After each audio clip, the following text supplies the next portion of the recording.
चलिए जी, question number 150। अब हम अगला क्वेश्चन कर रहे हैं, question number 150। On 1 January 2001 T limited खरीदता है बॉट 1,05% बॉन्ड फॉर 95,000, इनकर करता है issue cost of 2,000, interest received in arrears. The bond will redeem at a premium of 5960 over nominal value on 31 December 2003। EIR आपको दे रखा है 8%। Fair value of the bond was as follows: 31 दिसंबर में 1,10,000, 2002 में 1,04,000। Required explain with calculation how the bond will have been accounted for all the relevant year if T Limited business model is to hold bond until the redemption date. T Limited business model is to hold bond until redemption date but also to sell them. T Limited business model is to trade bond in short term. Assume that T Limited sold this bond at its fair value 1 जनवरी 2002, उसको उसने बेच भी दिया case number 3 में। तो अगर वो सिर्फ होल्ड करना चाहता है तो इसका मतलब हो गया अमोर्टाइज कॉस्ट। अगर वो होल्ड और सेल दोनों करना चाहता है तो हो गया FVTOCI, और अगर बेचना है तो FVTPL, fair value through profit and loss account. अब कोई भी इंफॉर्मेशन ऑफ मार्केट वाली आपको नहीं गिवन, तो इसका मतलब है कि ट्रांजैक्शन प्राइस ही होगा जो आपका फेयर वैल्यू है। तो मुझे बताओ, आप अमोर्टाइज कॉस्ट और FVTOCI के लिए बॉन्ड को किस पे वैल्यू करोगे? 95,000 और 2,000 रुपए की इशू कॉस्ट। बॉट करे हैं, फाइनेंशियल एसेट है, तो 97,000 रुपीज लग गए एसेट खरीदने में। EIR उन्होंने निकाल दिया है 8% का, कोई दिक्कत वाली बात नहीं है। तो ये है आपका अमोर्टाइजेशन टेबल। आओ जरा देखते हैं कैसे बना है। 97,000 रुपीज यही हमने भी निकाला था। फिर उसके बाद इंटरेस्ट किस पे लिया? EIR पे लिया। 7760, 97,000 का 8%, 7760। रिसिप्ट, रिसिप्ट मैंने आपको बताया था क्या है? Interest plus principal payment. तो 5,000 रुपए का इंटरेस्ट है, क्योंकि 5% बॉन्ड है। 5% बॉन्ड है तो 1,00,000 का 5%, 5,000 हो गया। ये आगे क्लोजिंग वैल्यू, इसको क्या बोलते हैं? इसको बोलते हैं अमोर्टाइज कॉस्ट। क्या बोलते हैं इसको? Amortise cost. फिर यही आपकी ओपनिंग वैल्यू आ गई। इसी पे, इस पे लगा 8% का ब्याज, और ये है कैश फ्लो। ये आ गई आपकी अमोर्टाइज कॉस्ट। फिर इतनी वैल्यू आ गई 8219, इस पे ब्याज लगा 8% का, 8219 इतने का कैश फ्लो। ये वाला कैश फ्लो भी ना ऊपर आएगा, 1,05,000 प्लस 1,05,960। 1,05,960 कैसे आया? ये लिखा, उसने कहा था प्रीमियम देना 5960 का, और प्लस 1,00,000 का प्रिंसिपल, तो 1,05,960 का आपका तो फाइनल पेमेंट आ गया जो आपको मिला। तो आपकी वैल्यू कितनी आ गई? निल। अगर यही ये OCI पे होता तो फेयर वैल्यू सेम टेबल बनता, बिल्कुल सेम टेबल, ये वाला टेबल बिल्कुल सेम बनता, लेकिन फेयर वैल्यू दिसंबर 2001 में कितनी होती? कितनी है? 1,10,000। तो आप यहाँ पे OCI में कितना दिखाते? 99,760 माइनस 1,10,000, 10,240 कितना का दिखाते? 10,240। ये आपका OCI का गेन आता। फिर आपकी ओपनिंग वैल्यू कितनी हो जाती है यहाँ पर? 1,10,000।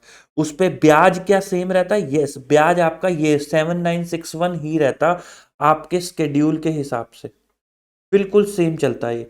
यही कैश फ्लो रहता, लेकिन ये वैल्यू अलग आती। ये वैल्यू कितनी अलग आती?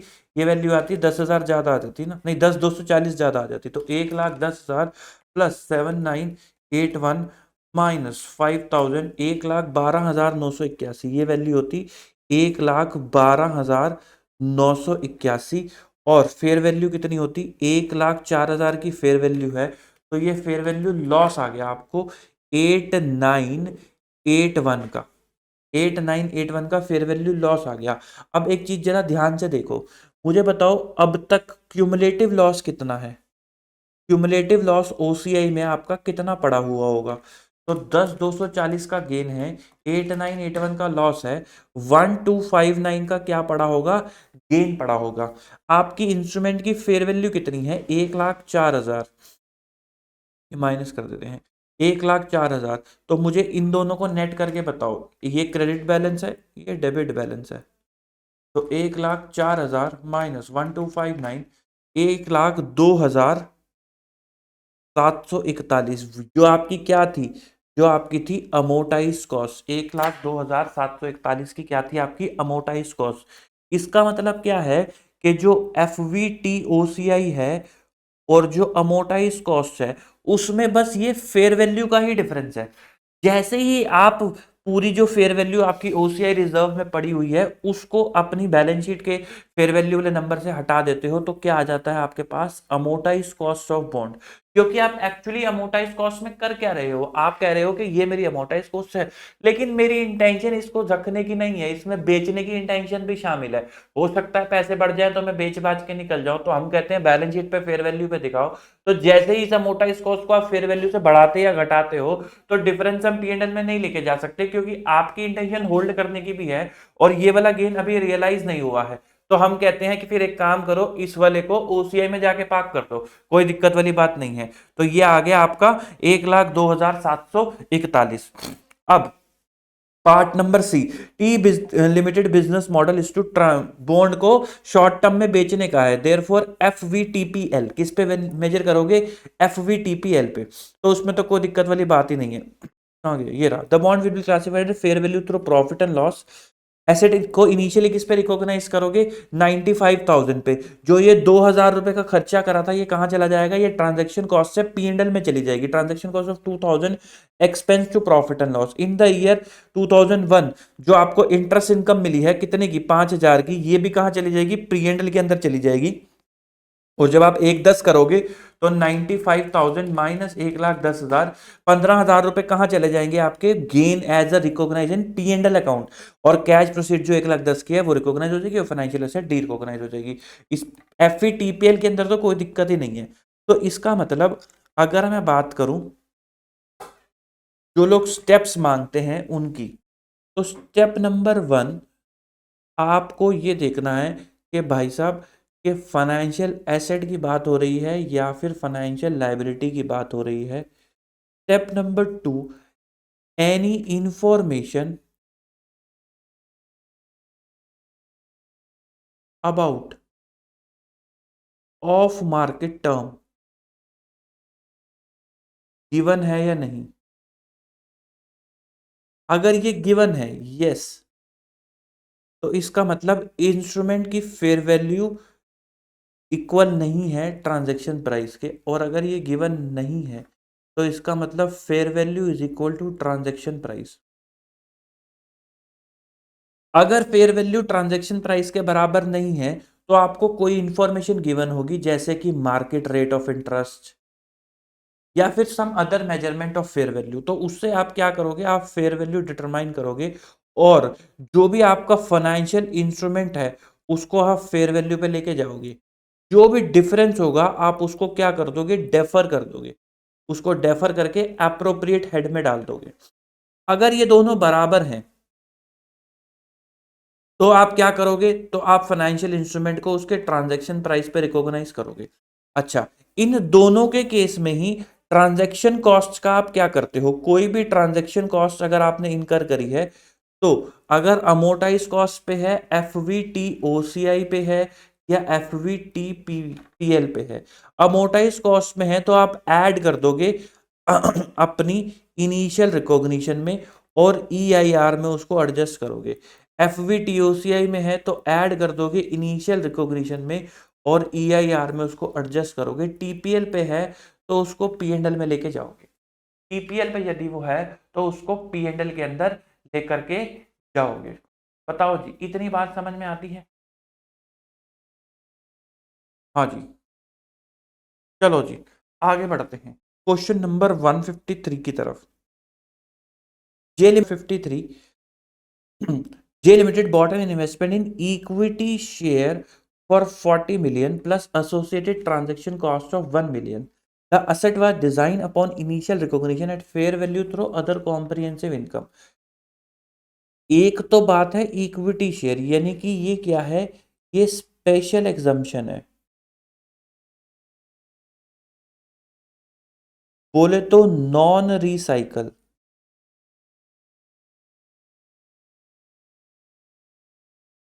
और फिर उसके बाद reporting date fair value of the financial asset rise to 60 million shortly after reporting date financial asset को बेच दिया 70 मिलियन पे। तो आप पहली एंट्री क्या करोगे, आप पहली एंट्री करोगे 41 मिलियन से। 41 यही तो आप करते हो, ओसीआई के अंदर आप ट्रांजैक्शन कॉस्ट को ऐड कर देते हो। तो आप एंट्री करोगे 41 मिलियन से। आप ओसीआई में गेन लॉस कितने का दिखाओगे, 19 मिलियन का। 19 कैसे आया, 60 मिलियन माइनस 41 मिलियन। तो 19 मिलियन का आप ओसीआई में गेन लॉस दिखाओगे। और जो ये 10 मिलियन का आपको गेन हुआ है, ये भी कहाँ जाएगा, ये भी जाएगा आपका ओसीआई के अंदर, क्योंकि इक्विटी शेयर को स्पेशल एग्जाम्पशन है, इसके अंदर सब कुछ ओसीआई में जाएगा। सब कुछ, कुछ भी पीएनएल में नहीं जाएगा, क्योंकि आपको स्पेशल एक वो दिया गया प्रिविलेज। बट सवाल ये है कि अगर यहाँ पे इक्विटी शेयर ना होके डेट होता, तो आंसर में क्या चेंज आता। तो हम पहली एंट्री क्या करते, तो हम कहते F A at F V T O C I debit कितने रुपए से, 41 मिलियन से, टू बैंक 41। दूसरी एंट्री हम क्या करते, हम कहते F A at F V T O C I debit 19 million to O C I 19 million से, क्योंकि आपका जो 19 मिलियन का फेयर वैल्यू रिजर्व है वो। फिर उसके बाद तीसरी एंट्री आप करते बैंक अकाउंट डेबिट 70 मिलियन से, to P and L 10 million, और to F A at F V T O C I 60 million. और जो आपका ओसीआई का गेन है, OCI debit 19 million to P and L 19 million, इसी को बोलते हैं रिसाइकल करना। इसको बोलते हैं रिसाइकलिंग करना। क्या बोलते हैं, रिसाइकलिंग करना। अच्छा, how would your answer be different if the investment classified to be measured at fair value through profit and loss. तो ये जो 1 मिलियन है, ये कहाँ चला जाता, पीएनएल के अंदर चला जाता। और आपका गेन कितने का आता, पीएनएल में पहला रीवैल्यूएशन गेन आता 20 मिलियन का। फिर उसके बाद जब बेचते तो कितना गेन आता, 10 मिलियन का। देखो जी, बी पार्ट, बी पार्ट, जे लिमिटेड है डेजिग्नेटेड द इन्वेस्टमेंट तो fair value through profit and loss account. तो उस केस में एसेट अकाउंट डेबिट 40 से, कैश 40 का गया, और ट्रांजैक्शन कॉस्ट कहाँ डाल दी, 1 मिलियन की पीएनएल के अंदर डाल दी। फिर जब 20 मिलियन का गेन आया, वो भी कहाँ डाल दिया, पीएनएल के अंदर डाल दिया। और जब डिस्पोज करा तो 10 मिलियन का गेन कहाँ डाल दिया, पीएनएल में डाल दिया। जब आपने एसेट को एफवीटीपीएल पे रखा है, तो आपने ये वाला काम करना है। ठीक, चलो जी, 153 के बाद अगला है 173।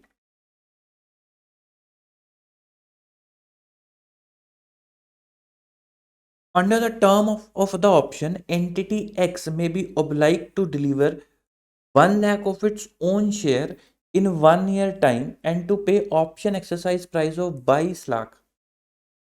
The option can only be settled through physical delivery of the share. Examine the nature of financial instrument and how it will be accounted, assuming that the present value of the option exercise price is 2 lakh नहीं है, ये 20 lakh है। ये misprint हो रखा है, ये 20 lakh है।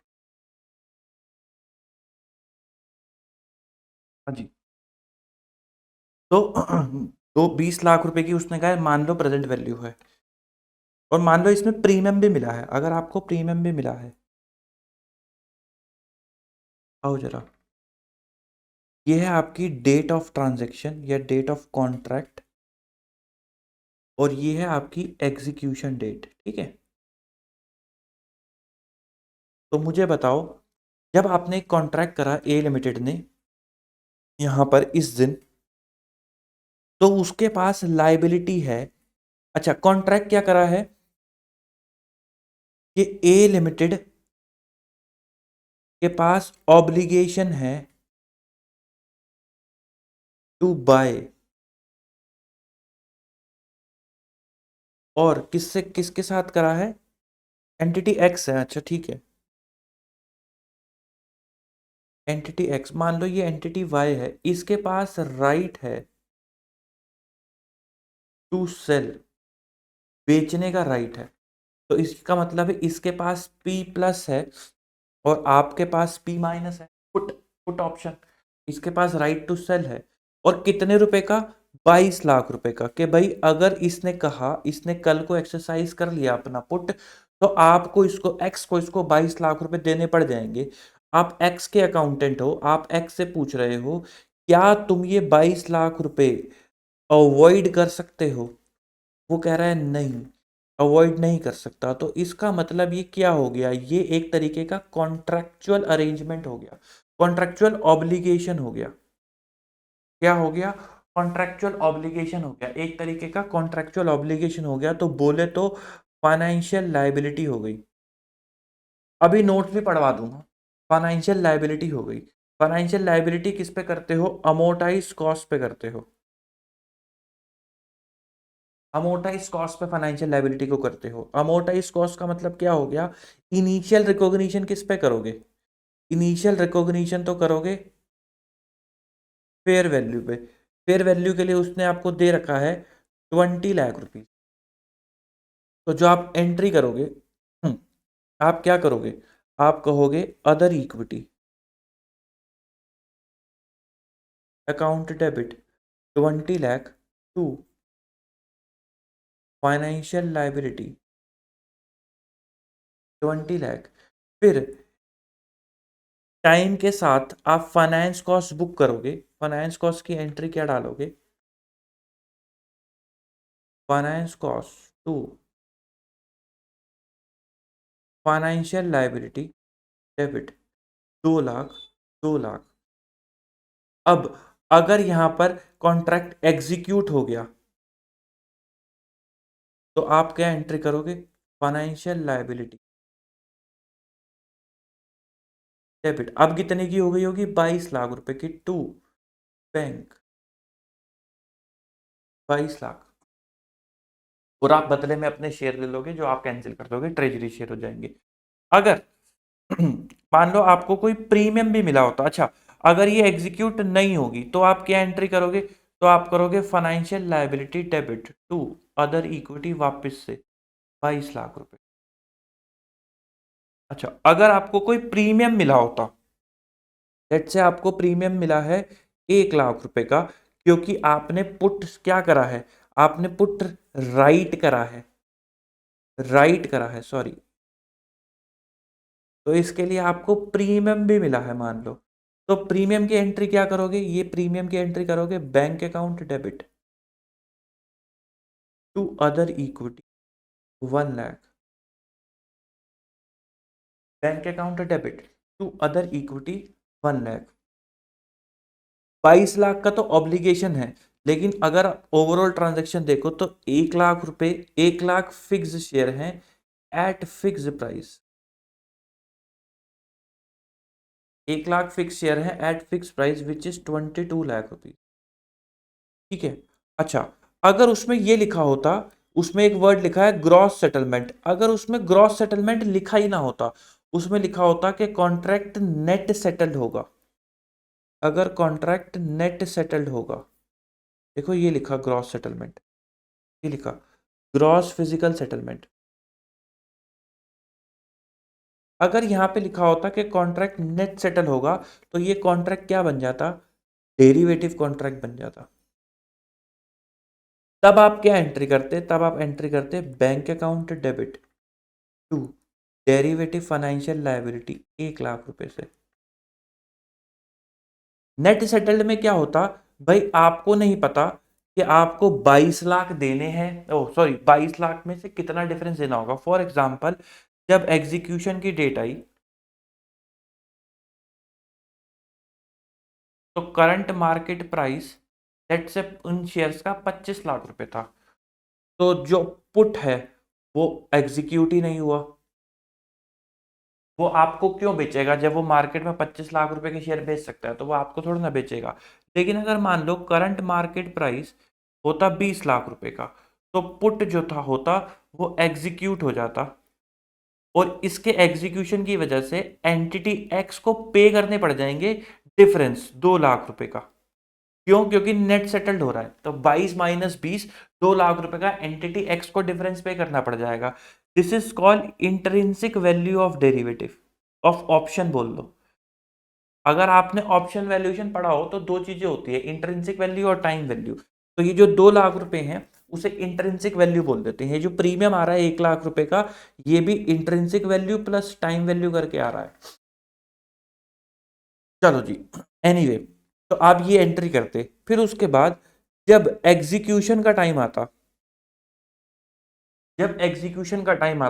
कि अब जब क्या कहते हैं, ये एग्जीक्यूशन करने की बारी आ गई, तो मान लो अगर वो पुट एग्जीक्यूट ही नहीं करा क्योंकि उसका करंट मार्केट प्राइस 25 लाख है, वो आपको कह रहा है कि मैं आपको क्यों बेचूं, मैं किसी और को बेच दूंगा, क्योंकि टू वे ऑब्लिगेशन नहीं होता ना कॉल और ऑप्शन में। तो वो तो जब एग्जीक्यूट करेगा आपको तभी पेमेंट करनी है, तो उसने एग्जीक्यूट ही नहीं करा, तो आपके लिए वैसी लाइबिलिटी की वैल्यू जीरो हो जाएगी। तो जो भी आपकी वैल्यू आ रही होगी, derivative financial liability debit to P and L, ये आप एंट्री पास कर दोगे। वैसे ज़्यादा वैल्यू आ रही होगी, जो भी 2 लाख लेट से आ रही होगी, तो आप ये एंट्री पास कर दोगे। और हर साल आप इस डेरिवेटिव को मार्क टू मार्केट करोगे। कैसे? By F V T L करोगे। फिर उसके बाद अगर मान लो एग्जीक्यूट हो जाता है, ये वाला केस होता, तो आप क्या करते? तो पता है आपकी डेरिवेटिव फाइनेंशियल लाइबिलिटी का बैलेंस ही 2 लाख आ रहा होता, बिकॉज वैल्यू ऑफ ऑप्शन। भाई आप हर साल मार्क टू मार्केट करते, तो ये डेरिवेटिव फाइनेंशियल लाइबिलिटी बढ़ घट के अपनी ऑप्शन की वैल्यू पे पहुंच जाती जब टाइम वैल्यू जीरो होगा। टाइम वैल्यू जीरो का मतलब क्या है कि अब एग्जीक्यूशन डेट आ गई, there is no time left. अगर आपको एएफएम के कॉन्सेप्ट याद है, तो टाइम वैल्यू ऑफ ऑप्शन क्या कहता है, क्योंकि अभी ऑप्शन एक्सरसाइज करने में टाइम है, तो हो सकता है शेयर का दाम अपना कोई प्राइस ले ले, तो उसकी एक्सपेक्टेशंस के हिसाब से हम अपने ऑप्शन की वैल्यू डिराइव करते थे। बट अब जब टाइम आने ही वाला है, तो टाइम वैल्यू कम हो जाएगा, जो ज्यादा वैल्यू डिपेंड करेगी वो इंट्रिंसिक वैल्यू पे करेगी। तो मैंने मान लिया कि भाई वो 2 लाख ही होगा, टाइम वैल्यू मैंने जीरो मान लिया, तो आपके लिए वैल्यू कितनी होगी? 2 लाख। तो आप इसको डेबिट करके पेमेंट कर दोगे, DFL debit to bank 2 lakh रुपए, टू बैंक 2 लाख रुपए। आओ जरा अगला क्वेश्चन करते हैं।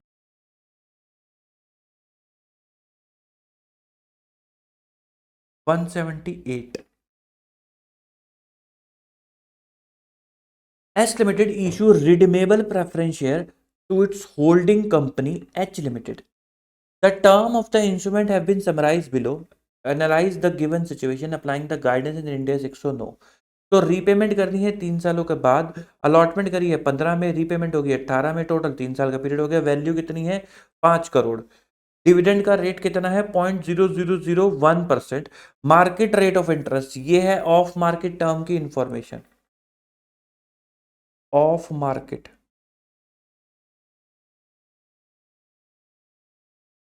टर्म की इंफॉर्मेशन, और उसने आपको प्रेजेंट वैल्यू फैक्टर भी दे रखा है 12% का। देखो मैंने आपको बोला था कि अगर वो आपको ऑफ मार्केट टर्म देगा, तो वो आपको रिश्ता भी बताएगा, होल्डिंग कंपनी और सब्सिडरी कंपनी का रिश्ता है, तभी उसने ऑफ मार्केट टर्म दिया है। उसका रीजन क्यों है रिश्ता बताने का? क्योंकि कॉमन सेंस लगाओ भाई, जब तक आपका और मेरा कोई रिश्ता ही नहीं है, तो मैं आपको कोई चीज सस्ते में क्यों दूं? ठीक है, आप अब वो सुना है ना कि आपसे कोई प्यार क्यों करेगा, तो वही आपको कोई चीज सस्ते में क्यों देगा, जब तक उससे आपका कोई रिश्ता ही नहीं है। तो यहाँ पे डिफरेंस कहाँ जाएगा? यहाँ पे डिफरेंस चला जाएगा इन्वेस्टमेंट में। इसी क्वेश्चन की मैं बात कर रहा था आपके साथ।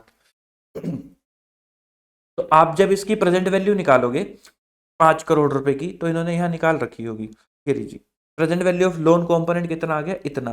तो डिफरेंस जो एक्स्ट्रा पे करा, भाई वो कहते हैं लोन अगर देते 12% पे, तो कितना देना पड़ता? 3 करोड़ 55 लाख रुपए का।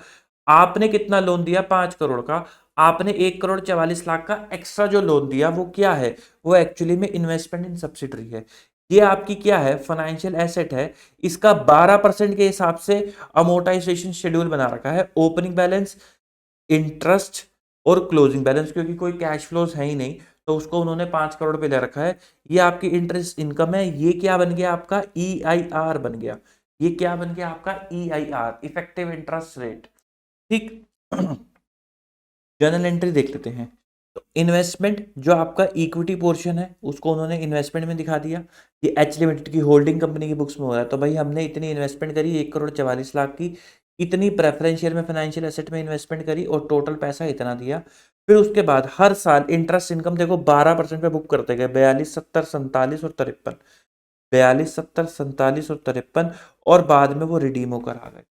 अगर सब्सिडरी कंपनी की बात होती तो वो भी कहते हैं कि भाई bank account debit, redeemable preferential financial liability, और ये इन्वेस्टमेंट मिली है हमें कहाँ से, होल्डिंग कंपनी से, और ये सब वो फाइनेंस कॉस्ट बुक करते हैं और बाद में वो रिडीम करते। Question number 180, NAV Limited granted a loan of 120 lakh to Old Limited for 5 year at 10% per annum, जो कि ट्रेजरी बॉन्ड है, यील्ड ऑफ इक्वल मैच्योरिटी।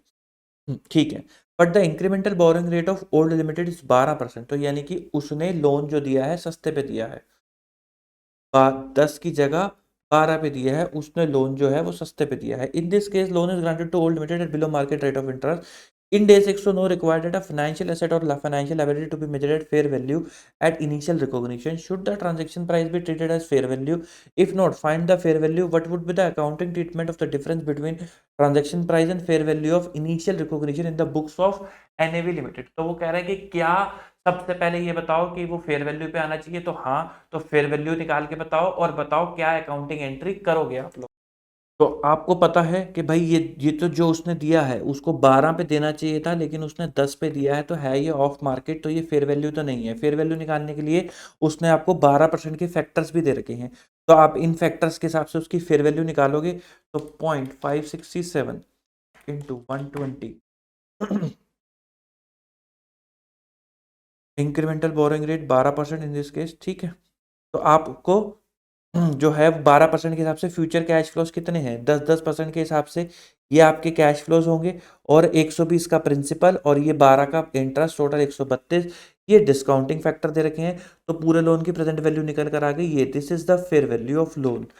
और ट्रांजैक्शन प्राइस कितना है 120 का, तो डिफरेंस कितना आ गया 120 माइनस 111.88, 8.712, तो 8.712 को आप क्या करोगे, ट्रीट। अब एक बात देखो, जो ये है ये भी बोरोइंग की इंफॉर्मेशन है, इंक्रीमेंटल बोरोइंग रेट, और ये भी लोन है, तो सेम मार्केट है, लेवल 1 इनपुट, तो कहाँ चला जाएगा, P&L के अंदर चला जाएगा। तो ये डिफरेंस कहाँ चला जाएगा, P&L के अंदर चला जाएगा, प्रॉफिट एंड लॉस अकाउंट के अंदर चला जाएगा ये डिफरेंस। अगला question number 149, question number 217, X Limited has made a borrowing from RGD Bank for 20,000 at fixed interest of 12% per annum. Loan processing fees were paid additionally amounting to 1,000. Loan is repayable in 4 half-year installment of 5,000 each. Loan amount इतना है, date of loan और end loan, repayment of loan start from 30 September 2020 to be paid half yearly, interest 12% है, charge and paid quarterly, upfront fee 1000 है। ये सबने same question करा था different values के साथ, तो इसमें कोई दिक्कत नहीं आनी चाहिए। तो ये रिकॉग्निशन वाला पार्ट जो है हमारा यहाँ पे खत्म होता है। एक बार नोट से इसको देख लेते हैं फटाफट से। रेगुलर डेट एंड परचेज वाला, हाँ मैंने कहा था ये हम पढ़ रहे थे। तो देखो, सर्विस डिपॉजिट, सिक्योरिटी डिपॉजिट जो होंगे always have a fair value input of level 2 and 3, क्योंकि इसके लिए कोई मार्केट होती ही नहीं है, तो आप लोन से कंपेयर करते हो। Transaction with subsidiary associate appropriate asset and liability क्या होती है, investment. Right to use in case of security deposit, अगर आप सिक्योरिटी डिपॉजिट में करते हो तो उसके लिए अप्रोप्रिएट इन्वेस्टमेंट क्या है, right to use appropriate asset. Initial recognition, अगर वो फाइनेंशियल एसेट है और अमोर्टाइज कॉस्ट पे हो रही है, तो financial asset at amortise cost to bank. Financial asset कैसे निकालोगे, इसकी वैल्यू कैसे निकालोगे, present value of cash flow at market rate, या फिर ट्रांजैक्शन प्राइस प्लस और माइनस ट्रांजैक्शन कॉस्ट। अगर कोई भी लोचा नहीं है, लोचा बोले तो कि ऑफ मार्केट टर्म की कोई भी इंफॉर्मेशन आपको नहीं गिवन है। और डिफरेंस कहाँ जाएगा, या तो P&L या फिर डेफर्ड। P&L में कब, लेवल 1, डेफर्ड कब, लेवल 2 और लेवल 3। FVTPL में अगर आपने फाइनेंशियल एसेट ली है, अकाउंट फॉर कर रहे हो, तो financial asset at FVTPL transaction cost to bank, transaction cost कहाँ चली जाएगी, P&L में चली जाएगी जो भी एक्चुअल है, और फाइनेंशियल एसेट कहाँ आ जाएगी, present value of cash flow, जो भी आपको फेयर वैल्यू गिवन है। अगर डिराइव करनी है फेयर वैल्यू तो आपको वो डिराइव करनी पड़ेगी, जिसके तरीके ये हैं, या तो फेयर वैल्यू गिवन होगी या फिर आपको डिराइव करनी होगी फेयर वैल्यू। अगर FVT OCI की बात है, तो यहाँ पे क्या होगा, financial asset at FVTOCI to bank, तो वो कैसे निकलेगा, present value of cash flow at market या फिर ट्रांजैक्शन प्राइस प्लस और माइनस ट्रांजैक्शन कॉस्ट, जो सिमिलरली अमोर्टाइज्ड कॉस्ट के जैसा है। यही क्वेश्चन हमने देखा था, ये याद है 41 मिलियन वाला क्वेश्चन अभी अभी देखा था। Financial liability always amortise cost पे होती है, तो bank account debit to FL at amortise cost, same as FA, treatment इसमें भी सेम एज एफए ही है, बस उसके अंदर ट्रांजैक्शन कॉस्ट ऐड हो रही है, इसके अंदर लेस हो जाएगी ईआईआर निकालने के लिए। एफवीटीपीएल बहुत ही ज्यादा रेयर केस में होता है, जैसे अकाउंटिंग अकाउंटिंग सेम है, जैसे एफवीटीपीएल आप कर सकते हो अकाउंटिंग मिसमैच के केस में फाइनेंशियल लायबिलिटी को, बहुत ज्यादा कम रेयर केसेस हैं। एफवीटीओसीआई फाइनेंशियल लायबिलिटी के लिए एप्लीकेबल नहीं होता।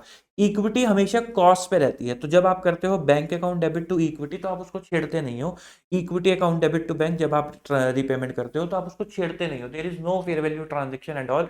इक्विटी 109 में का जिक्र ही नहीं है इक्विटी का, तो फाइनेंशियल एसेट और फाइनेंशियल लायबिलिटी का ही जिक्र है 109 के अंदर, आपको इक्विटी को कुछ नहीं करना होता है। फिर सब्सिक्वेंट रिकॉग्निशन, अगर फाइनेंशियल एसेट अमोर्टाइज कॉस्ट पे है तो सब्सिक्वेंटली कैसे रिकॉग्नाइज करोगे, FA at amortise cost EIR पे टू इंटरेस्ट इनकम। एफईटीपीएल के केस में आप क्या करोगे, फेयर वैल्यू चेंजेस को पीएनएल में डालते रहोगे और इंटरेस्ट इनकम जो भी एक्चुअल है उसको भी पीएनएल के अंदर डालते रहोगे। एफईटी ओसीआई के अंदर आप क्या करोगे, सभी फेयर वैल्यू चेंजेस को ओसीआई के अंदर डालते रहोगे। याद रखना ये सब रिसाइकल होते हैं अगर डेट है तो, अगर डेट है तो, अगर इक्विटी है तो नॉन रिसाइकल है, अगर इक्विटी है। फिर फाइनेंशियल लायबिलिटी अमोर्टाइज कॉस्ट में इंटरेस्ट कॉस्ट बुक करोगे एट ईआईआर, और एफवीटीपीएल के केस में सिमिलरली चलता है जैसे फाइनेंशियल एसेट है। अच्छा, इसके अंदर अगर फेयर वैल्यू, ये एमसीक्यू आ सकता है, fair value change due to own credit risk, वो कहां जाता है, ओसीआई। तो एक्चुअली क्या होता है, जब किसी भी इंस्ट्रूमेंट की फेयर वैल्यू में ऊपर नीचे बदलाव होते हैं तो हम देखते हैं इन फैक्टर्स की वजह से हुआ है। जब हम हेजिंग करेंगे तो मैं आपको समझाऊंगा ये फैक्टर्स क्या होते हैं। आपने अगर पढ़ा भी होगा हेजिंग के अंदर तो आपको याद होगा कि हम जब हेजिंग इंस्ट्रूमेंट की बात करते हैं तो हम कहते हैं कि हम उसकी इंट्रिंसिक वैल्यू को हटा सकते हैं, उसकी टाइम वैल्यू को हटा सकते हैं। फॉरवर्ड के केस में फॉरवर्ड पॉइंट और स्वैप क्या कहते हैं, स्पॉट पॉइंट्स के बेसिस पे उसको अलग कर सकते हैं, क्योंकि उसका फेयर वैल्यू चेंजेस हमें देखने हैं। फेयर वैल्यू चेंजेस जो स्पॉट की वजह से हैं वही हमारे हेजिंग इंस्ट्रूमेंट है, वो नहीं है। तो फेयर वैल्यू जब बदलती है, कहने का मतलब मेरा ये है कि जब फेयर वैल्यू बदलती है तो उसमें बहुत सारे फैक्टर इन्वॉल्व होते हैं। तो अगर आपका खुद का क्रेडिट रिस्क है जिसकी वजह से फेयर वैल्यू बढ़ रही है, तो उतनी फेयर वैल्यू ओसीआई में जाएगी, उतनी फेयर वैल्यू पीएनएल में नहीं जाएगी। कब, जब आप एफवीटीपीएल पे फाइनेंशियल लायबिलिटी को करते हो, which is very very rare. Equity तो नो चेंज, इक्विटी के अंदर आपको कुछ भी नहीं करना होता फेयर वैल्यू का। अच्छा, वेनेवर अमोर्टाइज कॉस्ट और एफओटीओसीआई की बात होगी तो आपको ईआईआर कैलकुलेट करना है। ईआईआर कैसे कैलकुलेट करना है, जैसे आईआरआर करते हो, present value of cash inflow is equal to present value of cash outflow. FA के लिए इनकम और हो जाएगी आपकी present value of cash inflow, और आउटफ्लो क्या हो जाएगा, transaction price plus transaction cost. FL के लिए transaction price minus transaction cost, और इंटरेस्ट और पेमेंट्स क्या हो जाएंगी, कैश आउटफ्लो। यहाँ पे प्लस और माइनस दोनों लिख दिया है, आप प्लस, और यहाँ पे प्लस आएगा और यहाँ पे माइनस आएगा। Whenever FL that is used to fund FA are measured on different basis, this is called accounting mismatch। भाई अगर आपने लोन लिया, लोन आपने लिया तो वो क्या है, financial liability, which is always measured on किस बेसिस पे, अमोर्टाइज कॉस्ट। अब इसी लोन का इस्तेमाल करके आपने एक बॉन्ड खरीद लिया जो आपने सेल करने के लिए रख रखा है, जो किस पे मेजर हो रहा है, एफवीटीपीएल पे। लाइबिलिटी किस पे मेजर हो रही है, अमोर्टाइज कॉस्ट पे। तो स्टैंडर्ड कहता है अगर आपको ऐसा कुछ दिखाई दे रहा है तो आपके पास ऑप्शन है, तब आप लाइबिलिटी को भी किस पे मेजर कर सकते हो, एफवीटीपीएल पे। This is one of the rare case जिसकी हम अभी बात कर रहे थे। बट उसके केस में अगर अपनी क्रेडिट रिस्क की वजह से फेयर वैल्यू में बदलाव आया है तो वो कहां जाएगा, ओसीआई के अंदर जाएगा। अच्छा, हमने एक क्वेश्चन नहीं करा ट्रेड डेट अकाउंटिंग वाला, वो भी कर लेते हैं। Trade date accounting question number 120। On 1 January 2001 X limited enter into a contract to purchase a financial asset for 10 lakh which is fair value on trade date. Okay, ये fair value ही दे रखी है। 4 जनवरी 2001 को सेटलमेंट डेट को fair value of the asset is 10.5 lakh.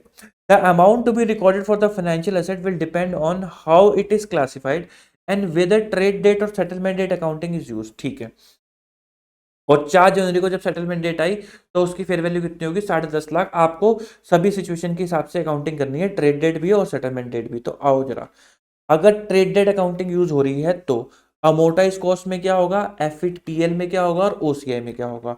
अगर amortise cost की मैं बात करूं और ट्रेड डेट अकाउंटिंग हो रही है, यानी कि आपने एसेट को ट्रेड डेट पे ही रिकॉग्नाइज कर लिया, जिसकी फेयर वैल्यू कितनी है 10 लाख, तो इन तीनों ही केसेस में एसेट को तो रिकॉग्नाइज कर ही लोगे ट्रेड डेट पे, which is eight fair value. तो 10 लाख 10 लाख 10 लाख 10 लाख। अब सेटलमेंट डेट जब 4 जनवरी को आई, तो अमोर्टाइज कॉस्ट वालों को फेयर वैल्यू से कोई मतलब ही नहीं है, इन लोगों को फेयर वैल्यू से मतलब है।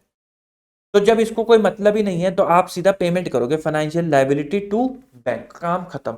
इसको फेयर वैल्यू से मतलब है, तो हम क्या करेंगे, हम कहेंगे तुम्हारी फेयर वैल्यू कहां चली जाएगी, प्रॉफिट एंड लॉस अकाउंट में चली जाएगी, और अपनी एसेट को बढ़ा दोगे, क्योंकि फेयर वैल्यू कितनी हो गई है, 10.5 लाख हो गई है। ओसीआई वालों को भी हम कहेंगे कि हम अपनी एसेट बढ़ा देंगे और फेयर वैल्यू कहां भेज देंगे, ओसीआई के अंदर, क्योंकि फेयर वैल्यू से मतलब है।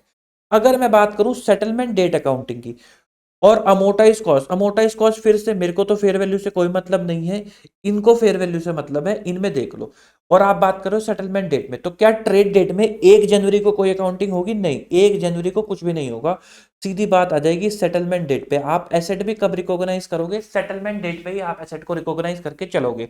तो जब सेटलमेंट डेट आई, आपने फाइनेंशियल एसेट दिखाई और कैश चला गया। Fair value through profit and loss account पे जब आप आए, तो आपने एसेट दिखाई कितने की, फेयर वैल्यू पे, जो कि है 10.5 लाख रुपए की। फिर value profit and loss account में आपने 50,000 डाल दिए, और कैश अकाउंट, कैश के अंदर कितने चले गए, 10 लाख, क्योंकि ये क्या है, आपकी fair value change from trade date to settlement date. Similarly आपने एसेट दिखाई 10.5 लाख की, और ट्रेड डेट से सेटलमेंट डेट तक ये आपको गेन लॉस हुआ है, जो आपका ओसीआई में चला गया, और इतने से आपका, सॉरी, इतने से आपका कैश चला गया। तो this is called settlement date accounting and trade date accounting in case of a regular purchase and sale. अब इसके बाद हम आएंगे आगे डी रिकॉग्निशन पे। क्लासिफिकेशन भी देख लेते हैं, हमने क्लासिफिकेशन की भी चर्चा कर ली है वैसे। क्लासिफिकेशन का मतलब है ऑफ एफए, एफए पे ही है अमोर्टाइज कॉस्ट, एफईटीपीएल और एफईटीओसीआई। अगर मैं बात करूं इक्विटी शेयर की, अमोर्टाइज कॉस्ट लगता नहीं। एफईटीपीएल अगर हेल्ड फॉर ट्रेडिंग है तो हमेशा बाय डिफॉल्ट इक्विटी वाले इधर ही आ जाते हैं। FVTOCI entity choose but not held for trading, but वो हेल्ड फॉर ट्रेडिंग नहीं होने चाहिए, यानी कि हेल्ड फॉर ट्रेडिंग वालों के लिए ये ऑप्शन भी नहीं है। हेल्ड फॉर ट्रेडिंग वाले हमेशा एफईटीपीएल पे ही जाएंगे।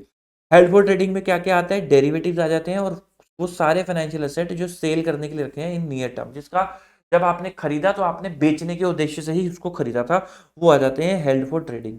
अगर इन्वेस्टमेंट इन डेट की बात करूं, तो अमोर्टाइज कॉस्ट में कब जाता है, जब उसका बिजनेस मॉडल क्या है, होल्ड करने का, और कैश फ्लो क्या है, solely payment of principal and interest. FVTOCI में कब जाता है, जब उसका बिजनेस मॉडल है होल्ड प्लस सेल बोथ, और कैश फ्लोज क्या है, solely payment of principal and interest. और एफईटीपीएल जो है आपका, वो रेजुरल कैटेगरी है, अगर इसमें भी फिट नहीं हुआ, इसमें भी फिट नहीं हुआ, तो वो एफईटीपीएल के अंदर आ जाएगा। हमने अभी तो गो थ्रू कर लिया, लेकिन हमने डिस्कशन बहुत ही ज्यादा ध्यान से, इसको वन शॉट ना बनाते हुए अच्छे से इसको ढंग से समझा था कि ऐसा हो क्यों रहा है, कि लिखा क्यों गया है। अच्छा, जब भी आप डी रिकॉग्नाइज करोगे तो gain on loss on OCI होगा, वो ट्रांसफर करोगे। इक्विटी के केस में रिटेन अर्निंग में इसको क्या बोलते हैं, नॉन रिसाइकलिंग। और डेट के केस में पीएनएल देन रिटेन अर्निंग, वो ऑटोमेटिकली चला जाएगा, इसको क्या बोलते हैं, रिसाइकलिंग। चलो जी, अब बात कर लेते हैं डी रिकॉग्निशन की। तो D recognition of financial asset and D recognition of financial liability की। चलिए जी, तो बात करते हैं डी रिकॉग्निशन की। आपने अब तक के अकाउंट्स में दो चीजें बहुत बार पढ़ी होंगी, एक रिस्क एंड रिवॉर्ड, कि जब भी रिस्क एंड रिवॉर्ड ट्रांसफर हो जाता है तो हम मान लेते हैं एसेट ट्रांसफर होगी। और एक चीज आपने पढ़ी होगी, कंट्रोल, कि जब भी कंट्रोल किसी चीज का ट्रांसफर हो जाता है तो एसेट ट्रांसफर होगी। जैसे आप बचपन में पढ़ते नहीं आ रहे थे कि कभी लॉ में लिखा हुआ है कि भाई रिस्क एंड रिवॉर्ड ट्रांसफर हुए या नहीं हुए, या फिर लिखा हुआ है कि कंट्रोल हुए या नहीं हुए। ऐसा क्या होता है, क्योंकि किसी भी चीज को कब माना जाता है, इन, मैं अगर बात करूं फाइनेंस और कॉमर्स के टर्म में, तो कब माना जाता है कि कोई चीज अपनी नहीं रही, पराई हो गई, वो अब अपनी नहीं रही, पराई हो गई, ये कब माना जाता है, तो उसके दो टेस्ट। पहला टेस्ट के रिस्क एंड रिवॉर्ड ट्रांसफर का।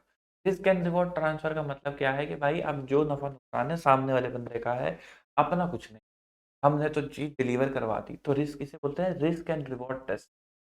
दूसरा होता है कंट्रोल। कंट्रोल का मतलब है कि अब मेरा उस पर हक खत्म हो गया, जब आप मेरा उस पे हक ही खत्म हो गया, तो मैं कैसे बोल दूँ कि वो मेरा है? मैं यहाँ पे सिर्फ़ फाइनेंशियल एसेट्स की बात कर रहा हूँ, कॉमर्स टर्म की बात कर रहा हूँ।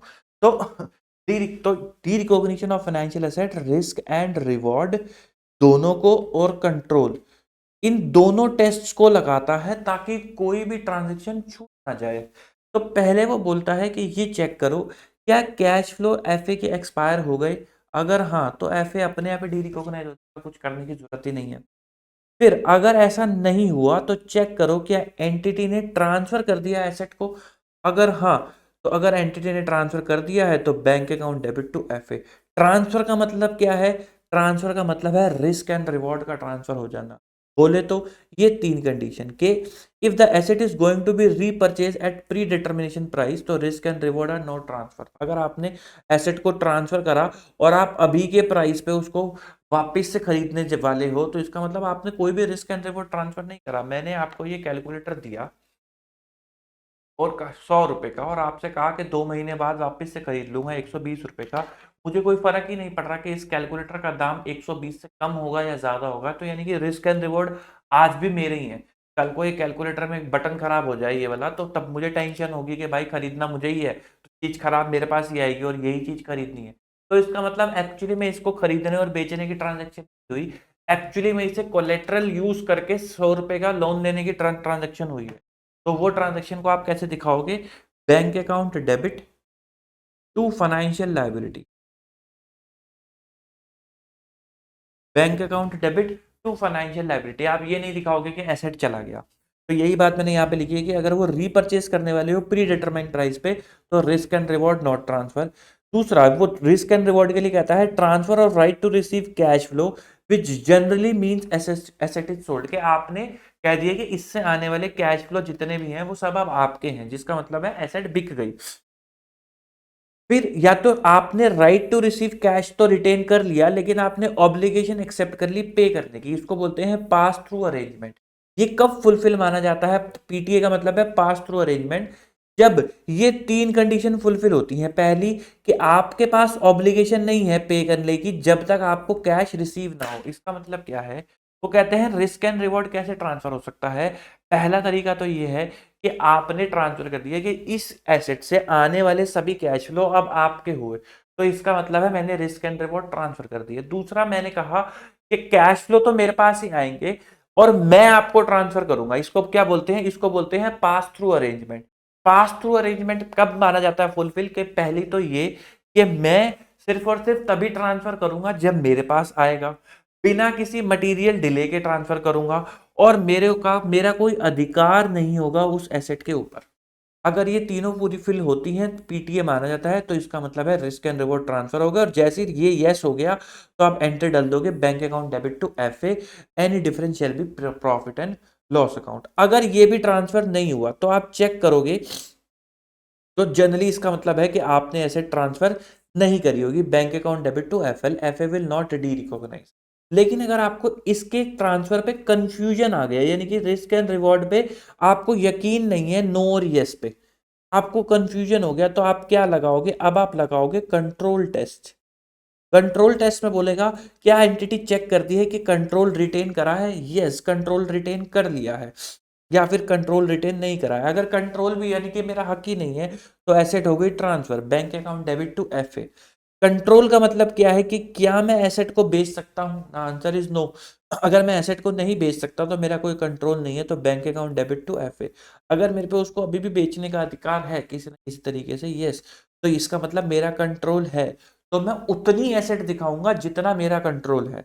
आपके एग्जाम में फाइनेंशियल गारंटी पूछी जाती है कंट्रोल के लिए, कि फाइनेंशियल गारंटी के थ्रू हमने कंट्रोल रखा है या फिर गारंटी के थ्रू हमने कंट्रोल रखा है, तो आप हमें बताओ एंटर कैसे होगी। वैसे there are other ways as well, जैसे आपने कोई कॉल ले लिया, पुट ऑप्शन ले लिया, कॉल ऑप्शन ले लिया डेरिवेटिव के थ्रू, या फिर कोई और ऑप्शन के थ्रू आपने क्रेडिट रिस्क अज्यूम कर लिया, तो उसके थ्रू भी आप क्या कहते हैं कंट्रोल रिटेन कर सकते हो। लेकिन ज्यादातर एफजी पूछा जाता है, तो मैंने सिर्फ एफजी को ही लिखा है।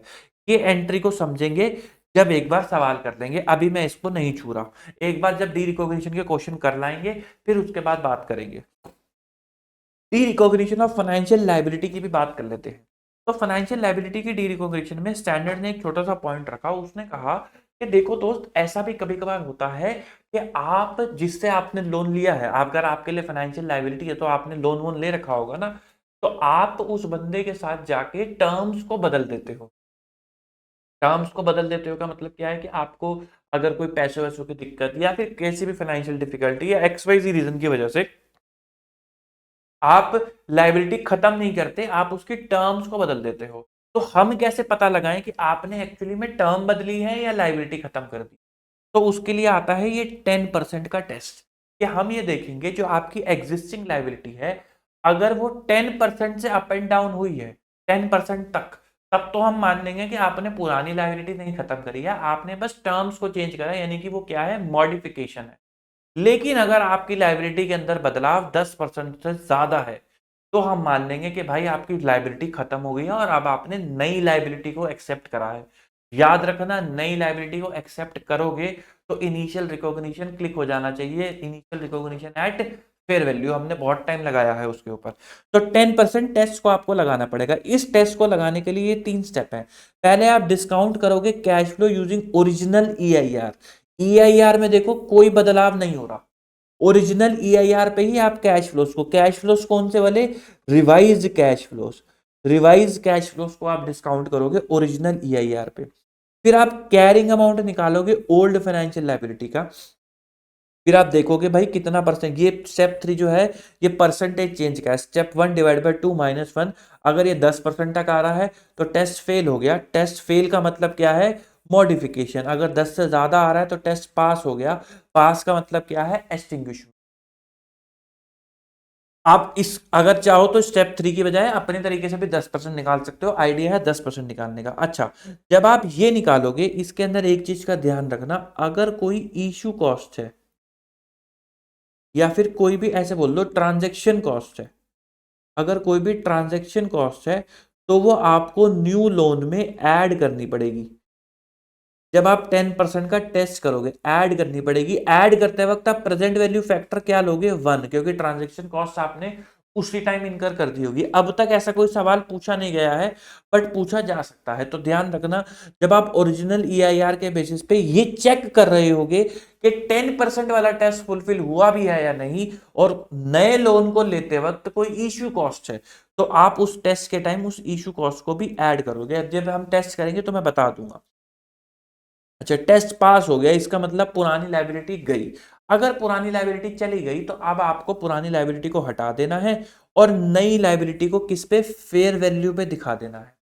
कोई भी एसोसिएटेड कॉस्ट चाहिए तो स्टैंडर्ड स्पेसिफिकली कहता है कि आपको P&L में डालना है कि भाई साहब हम ये मानेंगे कि ये ओल्ड के लिए थी, न्यू के लिए नहीं थी, तो आपको सीधा सीधा उसको P&L में डाल देना है।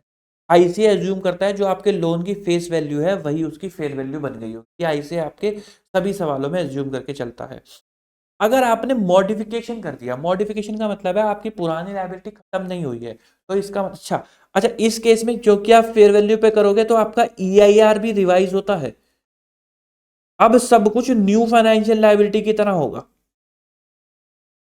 अगर आपने मॉडिफिकेशन करी है तो आप रिकैलकुलेट करते हो कैरिंग अमाउंट को यूजिंग ओल्ड EIR, कि भाई मेरे को EIR तो चेंज करना नहीं है। क्यों नहीं चेंज करना, क्योंकि मेरी लायबिलिटी न्यू नहीं है, मेरी लायबिलिटी ओल्ड ही है। तो मैं कहता हूं कि अगर अब जो रिवाइज कैश फ्लो हो गए हैं, अगर इसको ओल्ड EIR पे दिखाऊं तो लोन कितना होना चाहिए, तो लोन जितना होना चाहिए उतना दिखा देते हैं। डिफरेंस को कहां डाल देते हैं, P&L अकाउंट में डाल देते हैं। जो भी कॉस्ट इनकर करी है वो आपको अपनी EIR में एडजस्ट करनी पड़ती है अमोटाइज करने के लिए। आओ जरा कुछ सवाल देख लेते हैं।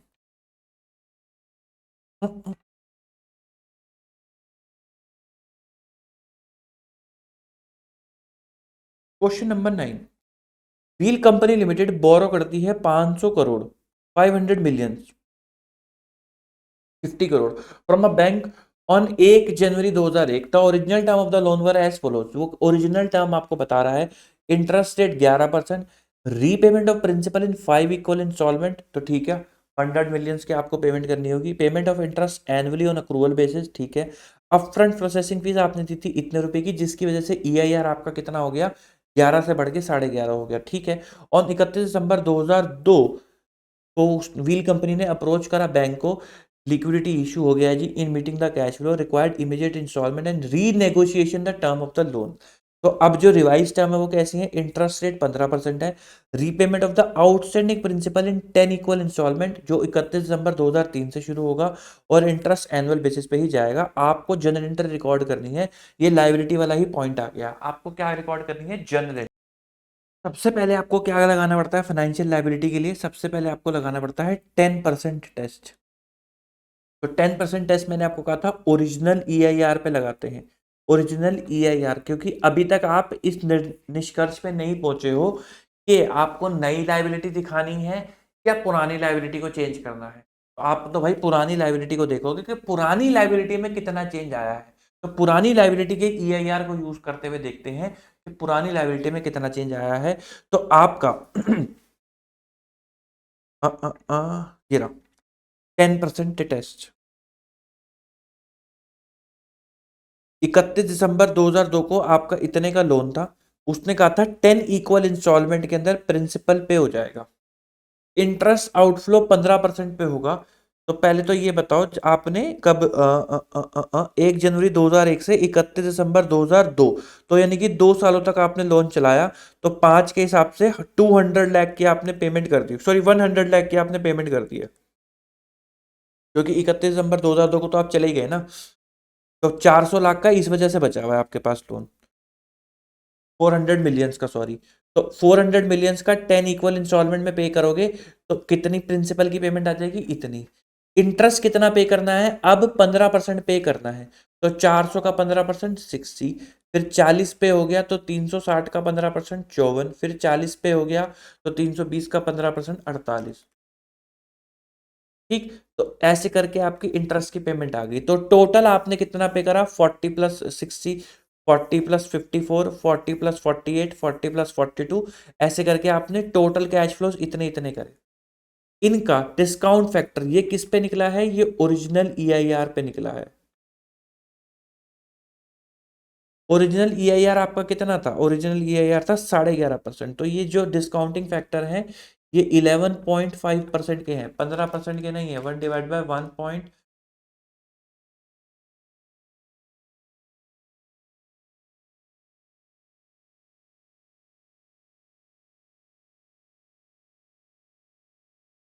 0.896, 0.8044, ये आपके किसके हैं, 11.5% के हैं। ठीक है? फिर 11.8969 डिवाइडेड मल्टीप्लाई बाय ये 100 मिलियन, इन दोनों को मैंने आपको बताया था। कैश फ्लो का मतलब क्या है, principal plus interest. Cash flow का मतलब क्या है, प्रिंसिपल प्लस इंटरेस्ट। तो ये टोटल कितना आ गया, ये आ गया 100 मिलियन, ये कितना आ गया, ये आ गया 94, ये कितना आ गया, ये आ गया 88, और ये आ गया 82, ये आ गया 76, ये आ गया 70, ये आ गया 64, ये आ गया 58, और ये आ गया 52, और ये आ गया 46। इसको मल्टीप्लाई करोगे तो ये आएगा 94 मल्टीप्लाई बाय 0.8044, तो 7561, यही आ रहा है। वो मेरा राउंड ऑफ की वजह से फर्क आ रहा है। इनको मल्टीप्लाई करोगे तो ये आएगा, टोटल कितना आया, 451522, 451522। अब वो कहता है कि भाई आपको ये देखना है कि ये अमोर्टाइज कॉस्ट से कितना कम ज्यादा है, क्या 10% कम ज्यादा है। अगर 10 से ज्यादा है तो टेस्ट फेल यानी कि एक्सटिंग्विशमेंट, अगर 10 से कम है तो टेस्ट पास यानी कि मॉडिफिकेशन। अब जरा ये देख लेते हैं।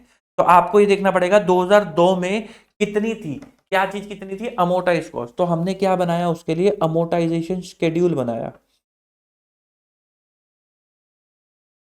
11.5% पे। तो 5 पे इंटरेस्ट, कैश की तो कैश फ्लो है आपका, ये रहा इंटरेस्ट कितना, अच्छा इन्होंने उल्टा बना रखा है। तो 5 पे 11.5% का ब्याज, कैश फ्लो इंटरेस्ट और फीस लगा के ये रहा कैश फ्लोज आपके 55 लाख। कैश फ्लो के अंदर क्या क्या होगा, एक तो इंटरेस्ट होगा और आपकी रीपेमेंट होगी 5 की इक्वल इंस्टॉलमेंट वाली, ये रही 100 लैक्स, 100 लैक्स। ये है प्रिंसिपल की रीपेमेंट और ये है interest.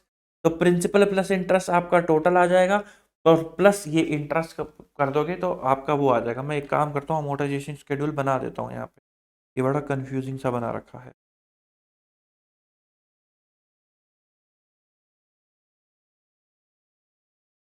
Amortisation schedule, year.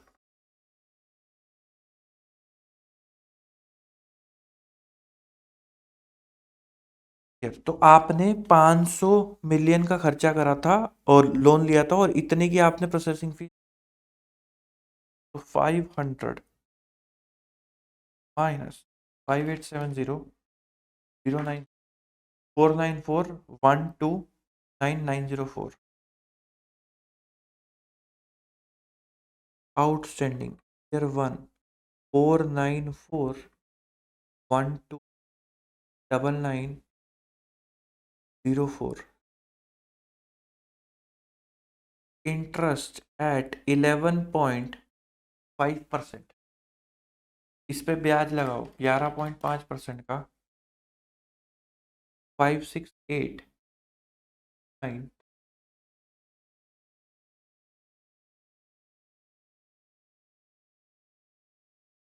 Cash flow दो, कैश फ्लो का मतलब क्या है, प्रिंसिपल प्लस इंटरेस्ट। तो 100 मिलियन का तो आपका वो है, 100 मिलियन का तो प्रिंसिपल है, और 55 लाख का तो 155, 155 मिलियन। क्लोजिंग कितना बचेगा, 494129 माइनस 55, 395954843, 395954843। ईयर 2 में 39954,803। इंटरेस्ट कितना चार्ज करोगे, 11.5%, 455348। कैश फ्लोज आपने सिर्फ ब्याज पे करा है, तो ब्याज कितना पे करा होगा, 400 का 11%, 44 का। ये तो आपने पे ही नहीं करा, आप तो इसके इसमें बैंक के पास चले गए, ये आपने पे ही नहीं करा। जब ये पे करने की बारी आई तो आप बैंक के पास चले गए। तो अब मैं कैश फ्लो में लिख रहा हूँ 44। तो आपकी अमोटाइज कॉस्ट कितनी होगी, 44 मिलियन होगा ना, लाख थोड़ा ना होगा। हाँ 44 मिलियन। तो 39554,803 प्लस 11.5% माइनस, तो 397489605। ये आपने पे, ये आपकी अमोटाइज कॉस्ट आ रही होगी, इसी को आपने कंपेयर करना है। 397489650, हाँ मेरी भी यही आ रही है। तो अब आपका ओरिजिनल ईआईआर पे लोन इतने का बनता है, अभी आपकी अमोटाइज कॉस्ट इतनी है। तो मुझे बताओ जो चेंज आ रहा है ये 54 लाख रुपए का, क्या ये इसका 10% है। तो 54,033,141 डिवाइड बाय 397489650 परसेंटेज 13.59% आ रहा है। आप ऐसे भी निकाल सकते हो, आप ऐसे भी निकाल सकते हो, 451522791 डिवाइडेड बाय 397489650 -1 200, तो 13.59 जो मैंने लिखा था step 1 divide by step 2, answer दोनों में 13.59% ही आएगा। तो ये तो 10 से ज्यादा हो गया। 10 से ज्यादा का मतलब क्या है, ये है एक्सटिंग्विशमेंट। क्या है, एक्सटिंग्विशमेंट। तो एक्सटिंग्विशमेंट के केस में आप क्या करते हो, पुरानी लाइबिलिटी को हाथ जोड़ देते हो और नई लाइबिलिटी को रिकॉग्नाइज कर देते हो। क्या नई लाइबिलिटी 451 पे रिकॉग्नाइज होगी, द आंसर इज नो, वो 451 पे नहीं। अगर 451 पे कर दिया तो फिर मॉडिफिकेशन, सर फर्क क्या रह गया, वो होगी फेयर वैल्यू पे। अब इसकी फेयर वैल्यू आपको गिवन नहीं है, तो इंस्टीट्यूट पता है क्या कहता है, इंस्टीट्यूट कहता है कि जो फेस वैल्यू आपके पास लोन की बची हुई है ना, 500 में से 100 गया, ये जो 400, ये अज्यूम कर लेता है यही इसकी फेयर वैल्यू होगी। तो आप पुराने लोन को हटा दोगे और नए क्या कहते हैं, न्यू लोन को at face value, fair fair value दिखा दोगे। ये क्या कहाँ चला जाएगा, ये पिंडल के अंदर चला जाएगा। ठीक। अब 31 दिसंबर, अच्छा, अब जब आपका नया लोन आ गया, अगर आप नए लोन की ईआईआर निकालोगे ना, तो वो 15% ही निकल कर आ जाएगा। अगर आप इस न्यू लोन की 400 लाख पे ईआईआर निकालना, घर पे 15% ही निकल कर आ जाएगा। तो आप 15% के हिसाब से न्यू लोन की अकाउंटिंग कर दो। मुझे बताओ न्यू लोन की अकाउंटिंग कैसे करोगे 15% के हिसाब से। Finance cost account debit to new FL 400 का 15% 60 मिलियन। और पेमेंट कितनी करोगे? New FL account debit to bank, payment आप कितनी करोगे? पेमेंट करोगे 60 और 40, 100 की, 100 की आपने पेमेंट कर दी। तो आपके पास लोन की वैल्यू क्या आ जाएगी? लोन की वैल्यू आ जाएगी 400 प्लस 60, 460 माइनस 100, 360 का आपका लोन आ जाएगा। कितने का लोन आ जाएगा? 360। आपका क्लोजिंग बैलेंस ऑफ लोन कितना होगा? 360। कहने का मतलब ये है कि जो आपका न्यू लोन का अमोर्टाइजेशन शेड्यूल बनेगा, उसके लिए EIR ऑटोमेटिक आपका 15% ही बन जाएगा। क्यों? क्योंकि आपने 400 लाख को क्या मान लिया? फेयर वैल्यू मान लिया। तो अगर आप 400 लाख पे आने वाले जो कैश फ्लोज हैं, इंटरेस्ट एट 15% और प्रिंसिपल्स, इन सब का IRR निकालोगे तो वो आपको 15% का ही तो रिजल्ट देगा, आपको कुछ अलग थोड़ा ना दे देगा। तो जब इसका EIR 15 हो गया, तो आप जब निकालोगे ईयर 1 2 3 एंड सो ऑन, उसमें जब आप आउटस्टैंडिंग लिखोगे 400, इंटरेस्ट एट EIR लिखोगे 15%, तो वो कितना आ जाएगा? 60। और कैश फ्लो में क्या लिखते हो? Principal plus interest. प्रिंसिपल कितना है? 100। इंटरेस्ट कितना है जो आपने पे करा है? 15, 160। तो क्लोजिंग कितना आ जाएगा? 360। क्लोजिंग कितना आ जाएगा? 360, 460। सॉरी, कैश फ्लो तो आपका 100 है ना, ओह सॉरी, 100 मिला के है 60 और 40। तो ये कितना आ जाएगा? 360, वो मैंने गलत लिख दिया। और उसी तरीके से फिर ये 360 हो जाएगा। 360 का 15% करोगे 54। कैश फ्लो कितना हो जाएगा? कैश फ्लो ये रहा आपका 54, 54 ये रहा, 40 और 54 94। तो ये आपका क्लोजिंग बैलेंस आ जाएगा लोन का, और ऐसे ही चलता रहेगा। Revise amortisation schedule of new loan. अगर ये मॉडिफिकेशन निकल आता, अगर ये मॉडिफिकेशन निकल आता, तो आप डिफरेंस की क्या एंट्री डालते? आप डालते old financial liability debit to P&L और रिवर्सल, या फिर P&L account debit to old financial liability. अब बात करते हैं इशू कॉस्ट की, जो मैं आपको बता रहा था। अगर इसके अंदर कोई इशू कॉस्ट होती, तो वो इशू कॉस्ट आप यहां पर लिखते, इशू कॉस्ट, उसका प्रेजेंट वैल्यू फैक्टर 1, और यहाँ पे वो कॉस्ट आ जाती और वो इस टोटल में जुड़ जाती, और फिर निकलता 13.59%, जो कि ऑब्वियसली कम ज्यादा होता। तो फिर आप चेक करते 10% इस इशू कॉस्ट को। और अगर वो एक्सटिंग्विशमेंट आ जाता, तो ये इशू कॉस्ट P&L में चली जाती। और अगर वो मॉडिफिकेशन आ जाता, तो ये इशू कॉस्ट अमोर्टाइज हो जाती। अमोर्टाइज करने के लिए आप फिर रिवाइज EIR निकालते to amortise this. That's it. वैसे रिवाइज EIR भी ना निकलता, क्योंकि आपके ओल्ड EIR पे, सॉरी ये मैंने गलत लिख दिया, आपके ओल्ड EIR पे निकल जाता, ओल्ड EIR पे। क्योंकि आप जब यहाँ पे इशू कॉस्ट को कंसीडर कर रहे हो और इस नंबर पे पहुंच रहे हो, तो वो ऑटोमेटिकली EIR को कंसीडर कर रहा है आपके।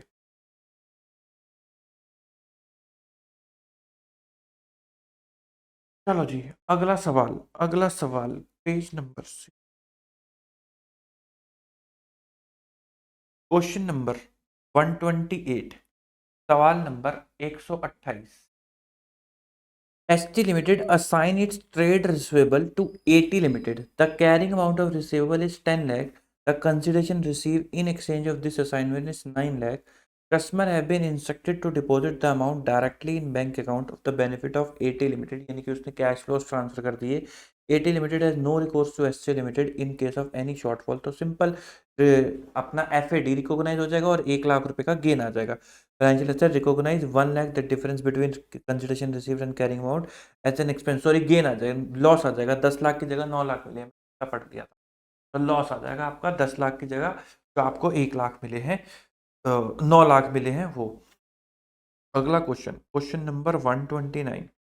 Entity C agreeing with factoring company D to enter into a debt factoring arrangement. Under the term of the arrangement, the factoring company D agreed to pay 91.5 crore less a servicing charge of 1.5 crore. Net proceeds कितना देगा वो? 90 crore in exchange for 100% of the cash flow of short term receivable. तो basically उन्होंने अपना short term receivable बेच दिया है 90 करोड़ रुपए का।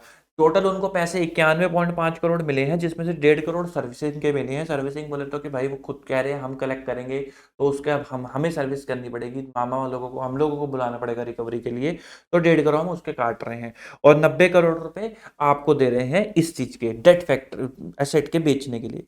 द रिसीवेबल की फेस वैल्यू कितनी है? 100 करोड़। कैरिंग अमाउंट कितना है? 95 crore. Customer will be instructed to pay the amount ओ into the bank account of factoring company. Entity C also write a guarantee, ध्यान से देख लो भाई, entity C also write a guarantee to the factoring company under which it will reimburse any credit loss up to 5 crore over and above the expected credit loss of 5 crore. वो कहता है कि entity सी ने जो बेचा है उसने गारंटी भी दी है कि मैं 5 करोड़ तक का लॉस बियर करूंगी। Estimated amount of fair value of guarantee is 0.5 crore. Calculate the amount of continuing involvement asset. ये है आपका कंट्रोल का क्वेश्चन। ध्यान से समझना, काफी लोग ना इसका रट्टा मार लेते हैं, काफी लोग इसका रट्टा मार देते हैं। जरा इस चीज को आप ध्यान से समझना, आपको कभी भी रट्टा मारने की जरूरत नहीं पड़ेगी, साथ साथ समझना, आपको सब कुछ समझ में आ जाएगा। सबसे पहले तो डेटर्स जो है इसका कैरिंग अमाउंट कितना है? डेटर्स का कैरिंग अमाउंट है 5 करोड़, सॉरी 95 करोड़। आपको माइनस करनी है सेल कंसिडरेशन ऑफ डेटर्स, तभी आप निकाल पाओगे कि कितना प्रॉफिट एंड लॉस हुआ है इस फाइनेंशियल एसेट को बेचने के। आओ जरा सेल कंसिडरेशन निकालते हैं। भाई आपको कंसिडरेशन मिली कितनी है? 90 करोड़। भाई 1.5 करोड़ तो उन्होंने सर्विसेज के काट लिए ना, 90 करोड़ आपको कंसिडरेशन मिली है। अब आपने 0.5 करोड़ जो है फेयर वैल्यू ऑफ गारंटी है, जो कि आपने कितनी ली है? 5 करोड़ की गारंटी ली है, तो minus fair value of guarantee. Sir ये क्यों माइनस करा रहे हो? 0.5 करोड़, 90 माइनस 0.5, अभी बताता हूं, 89.5। क्या मतलब होता है गारंटी का और फेयर वैल्यू ऑफ गारंटी का? गारंटी, कभी भी किसी भी चीज की फेयर वैल्यू निकालनी हो तो इन एएस 113 कहता है कि मार्केट पार्टिसिपेंट अगर यही ट्रांजेक्शन करते तो करते, सिंपल सी बात है, और कुछ नहीं है फेयर वैल्यू का मतलब। इन एएस 113 कहता है मार्केट पार्टिसिपेंट किस पे करता है, बस ये बता दो।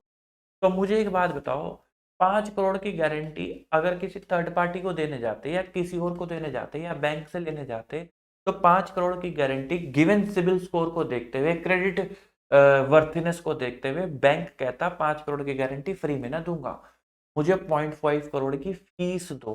0.5 करोड़ की the fair value of guarantee if you are going to take that guarantee from the market, जहां से गारंटी मिल रही है, तो आपको उसकी फीस पे करनी पड़ेगी। कितनी फीस पे करनी पड़ेगी? 0.5 करोड़ की फीस पे करनी पड़ेगी। तो मुझे एक बात बताओ, इस 90 करोड़ में अगर मैं 91 पर टॉप से बात करूं, 91.5 करोड़ में 1.5 करोड़ का आपने सर्विसिंग हटा दिया, आपने कहा 90 मिले एसेट के लिए। मैं कह रहा हूं 0.5 भी हटा दो, आपको एक्चुअल में एसेट के लिए कितने मिले हैं? 89.5 करोड़। तो सेल कंसिडरेशन कितनी हो गई? 89.5 करोड़। तो 95 माइनस 89.5, तो आपको प्रॉफिट कितना हो गया, सॉरी लॉस कितना हो गया? 5.5 करोड़ का आपको लॉस हो गया।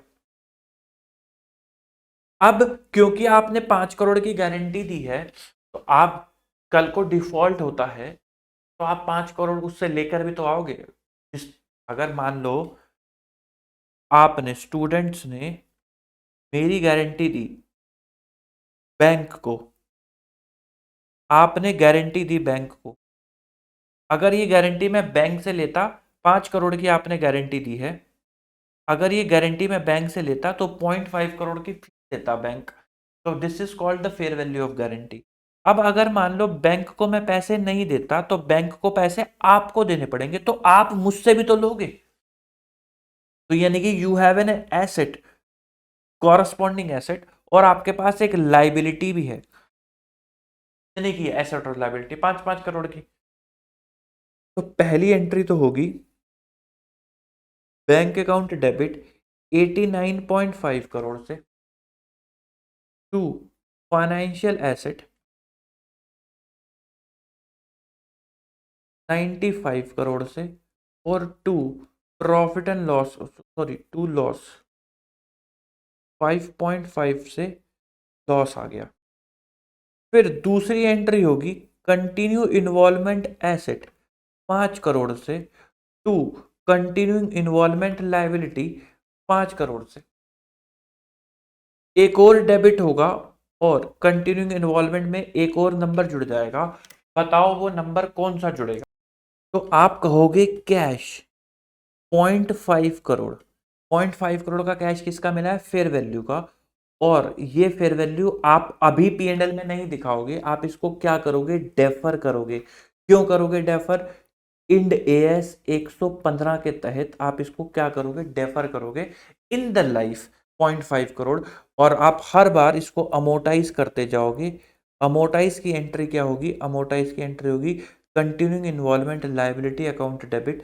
लेट्स से एक बार आया 0.1 crore to P and L, क्योंकि जैसे जैसे वक्त बीत रहा है 0.5, अगर मैं डिफॉल्ट नहीं कर रहा मैं, तो इसका मतलब है वैसे वैसे आपकी इनकम हो रही है कि हाँ भाई बंदे ने डिफॉल्ट नहीं करा, हमने हमारी गारंटी का जो रिस्क लिया था, टाइम जैसे जैसे बीत रहा है और मैं डिफॉल्ट नहीं कर रहा, तो चांसेस कम है कि डिफॉल्ट कर जाऊंगा। भाई कल ही लोन दे रहा है, मैं डिफॉल्ट थोड़ा ना कर जाऊंगा। ठीक। तो ये हो गया एंट्री आपकी। अब आ जाते हैं जरा सवाल की तरफ। उन्होंने सब कुछ आपसे पूछा हुआ है, सीधा एंट्री पे बात करते हैं। Cash account debit 90 crore. देखो आपने भी 90 करोड़ से ही कैश डेबिट करा है, 0.5 और 89.5। Very good. Loss on D recognition 5.5, आपका भी लॉस 5.5 का आ रहा है, मुबारक हो आपको। फिर कंटिन्यूइंग इन्वॉल्वमेंट एसेट 5 करोड़ की, ये देखो कंटिन्यू आपकी भी 5 करोड़ की आ रही है। फिर उसके बाद रिसीवेबल 95 करोड़ से चले गए, ये देखो आपके भी रिसीवेबल 95 करोड़ से चले गए। फिर उसके बाद एसोसिएट लायबिलिटी 5.5 करोड़ की, 5.5 करोड़। अगर कॉल पुट होता है तो चीजें बदल जाती हैं, बट हम वो नहीं कर रहे। वो आपके कोर्स में ना पूछा भी नहीं जाता है इतना, आपके कोर्स में गारंटी ज्यादा पूछा जाता है। आई होप आपको एक गारंटी वाला पॉइंट समझ में आया होगा, क्योंकि मेरे को ना बहुत लोग मैसेज करते हैं कि गारंटी वाली ये जो एंट्री है ना, इसका मार देते हैं रट्टा, या छोड़ देते हैं, कहते हैं आनी तो है नहीं, और अगर आ जाती है या इंस्टीट्यूट घुमा के पूछ ले तो समझ नहीं आता। तो मैंने आपको थॉरली कॉन्सेप्ट के साथ समझाने की कोशिश करी है। आओ जी अगले सवाल पे बढ़ते हैं। Question number 152।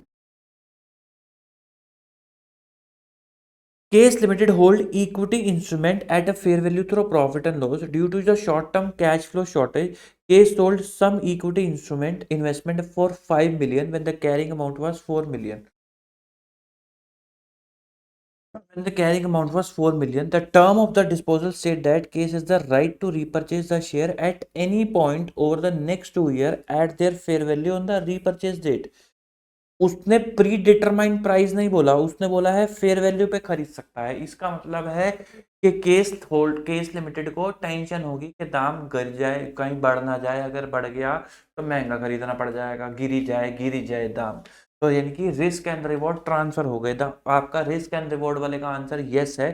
तो इसका मतलब आप एफए को क्या कर दोगे? Derecognise. तो आप एंट्री क्या डालोगे? एंट्री डालोगे कैश अकाउंट डेबिट 5 मिलियन से टू 3 आर, या फिर फाइनेंशियल एसेट 4 मिलियन से, और to P and L 1 million से। फिर अगले क्वेश्चन की तरफ बढ़ते हैं। Question number 208, sorry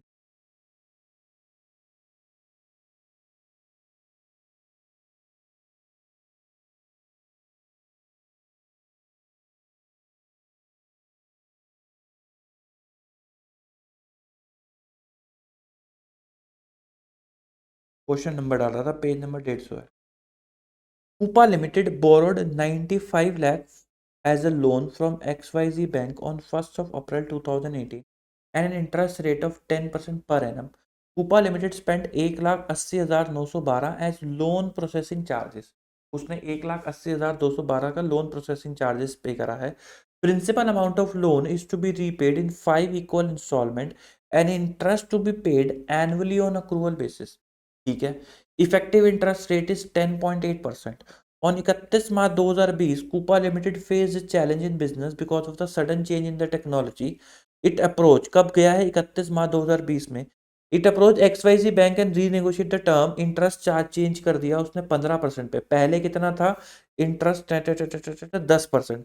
principal amount of loan अब 8 इक्वल इंस्टॉलमेंट में पे करना है और इंटरेस्ट एनुअली पे करना है on accrual basis. Before approaching कूपा limited made the interest payment. उसने इंटरेस्ट की पेमेंट कर दी थी, प्रिंसिपल की पेमेंट नहीं करी थी। You are required to record the journal entry in the books of कूपा limited on 31 March after giving effect of the change in the term of the loan on 31 March. तो आपको उसने present value factors भी दे रखे हैं। तो सबसे पहले फाइनेंस कूपा लिमिटेड ने बोरो करा है।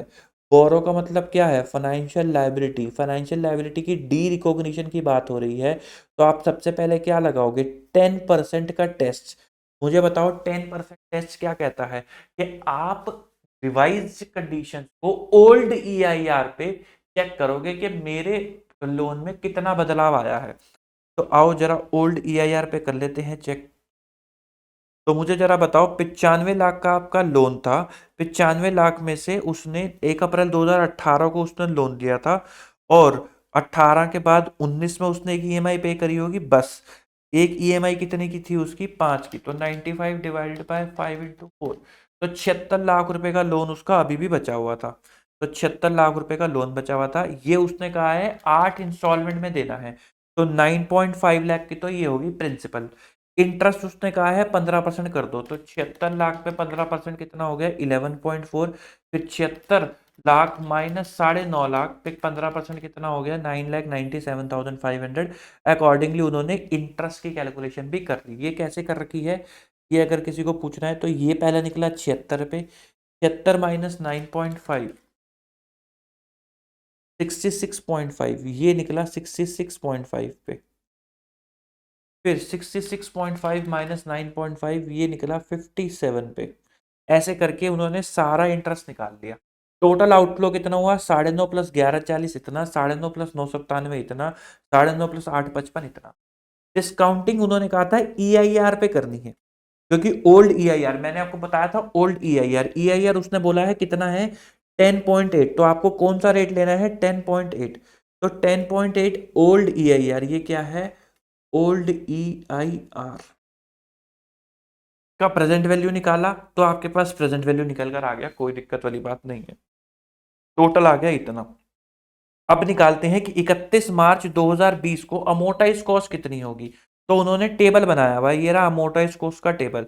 तो आपने जो लोन रिकॉग्नाइज करा होगा 95 लाख माइनस 1,80,912 93,19,000, ये रहा इतने का करा होगा। 93,19,808 इतने का आपने करा होगा। उस पे प्रिंसिपल पेमेंट कितनी करोगे? 19 लाख की, क्योंकि आप 5 इक्वल इंस्टॉलमेंट में पे कर रहे थे।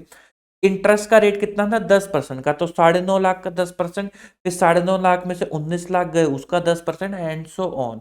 तो टोटल कैश फ्लो आउटफ्लो क्या हुआ? इतना हुआ। EIR कितना था? 10.8%। और 19,088 पे 10.8% ये आ गए आपके इंटरेस्ट के पेमेंट्स। और आपकी क्लोजिंग अमोर्टाइज कॉस्ट आ गई इतनी। अब 31 मार्च 2020 को आपकी क्लोजिंग अमोर्टाइज कॉस्ट थी 56,22,909, लेकिन उसमें आपने 19 लाख की पेमेंट नहीं कर रखी। 22,909 कहाँ गया? ये रहा 75,22,909। इतनी अमोर्टाइज कॉस्ट थी मेरी कब? 31 मार्च 2020 के अंदर। और 86 का हो गया मेरा लोन मेरी रिवाइज टर्म के हिसाब से। 86,42,768। तो चेंज आया 11,19,859 का। क्या ये इसका 75 का 10% से ज्यादा है? तो ये आंसर इज यस, ये 14% है। तो क्योंकि ये 10% से ज्यादा है तो आप क्या करोगे? आप कर दोगे एक्सटिंग्विश, पुरानी लाइबिलिटी को खत्म कर दोगे और न्यू लाइबिलिटी को दिखाओगे। न्यू लाइबिलिटी की फेयर वैल्यू कितनी होगी? 76 लाख रुपए। उसका EIR कितना होगा? 15%। EIR होगा 15% और ये होगा उसका ये अमोर्टाइजेशन शेड्यूल क्या होगा? 76 प्लस इंटरेस्ट माइनस 9.5, यहीं से बन जाएगा। तो आप एंट्री क्या करोगे? आप एंट्री करोगे 75/22 से लोन खत्म करोगे, नया लोन फेयर वैल्यू पे दिखाओगे और ये कहाँ चला जाएगा, आपका P&L के अंदर चला जाएगा। फिर उसके बाद जो आपका नया लोन है उस पे आप ब्याज बुक करोगे, सेकेंड एंट्री आप ब्याज बुक करोगे। ब्याज बुक कैसे करोगे, finance cost account debit to loan. Loan कितना दिखाओगे, कहाँ गया, ब्याज 15% पे 11,40,000,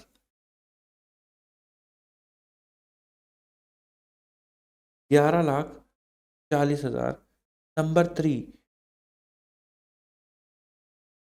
लोन न्यू वाला लोन है ये, डेबिट टू बैंक। कितना पेमेंट करोगे, 9.5 लाख और 11,40,000, 11,40,000 9.5 लाख 20,90,000।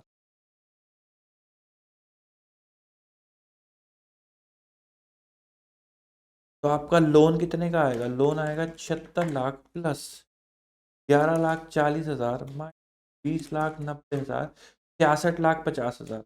और अभी कितने का आ रहा है इनकी एंट्री के हिसाब से, 76 माइनस 9.4, 66,50,000। इतने का क्या आ जाएगा, आपका लोन निकल कर आ जाएगा। चलो जी भाई, 170, page number 170, question number 238। T Limited has lent a sum of 10 lakh at 18% per annum for 10 years. The loan had a fair value of rupees this at the contracted interest rate of 13%.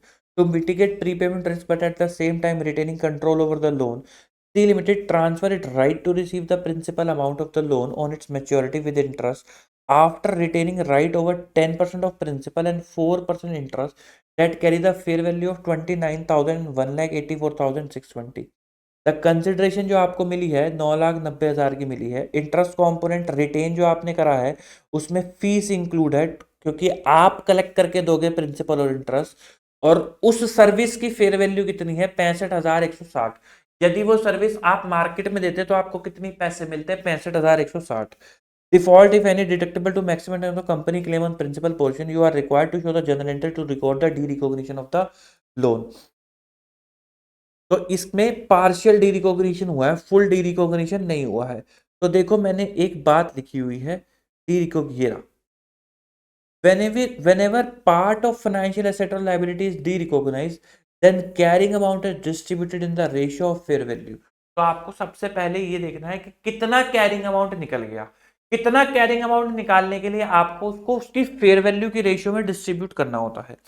तो अगर मैं ये देखूं यहां पर, आपको fair value कितनी थी लोन की, 12,23,960 की फेयर वैल्यू थी लोन की। प्रिंसिपल शिप की फेयर वैल्यू कितनी है, 29,000, जो आपने रख ली, ये लिखा 29,000। इंटरेस्ट की कितनी है, 1,84,620, लेकिन इसके अंदर 65,160 की सर्विसेज की फेयर वैल्यू भी शामिल है।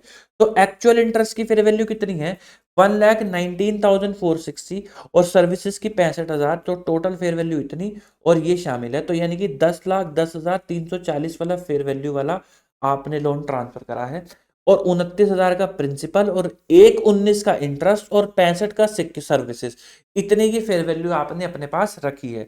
तो ये आपके पास रिटेन्ड आ गया, ये आपके पास ट्रांसफर आ गया। तो जो रिटेन्ड है आपके पास कंट्रोल, उसको आप दिखा दोगे, जो ट्रांसफर कर दिया उसको आप हटा दोगे। अब मेरे को बताओ कैरिंग वैल्यू कितनी है,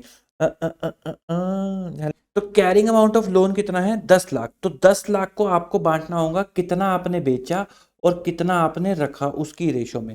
तो आपने फेयर वैल्यू 10,00,000 10,000 वाली बेची, ये भी आपने रखी, ये भी आपने रखी और ये भी आपने रखी।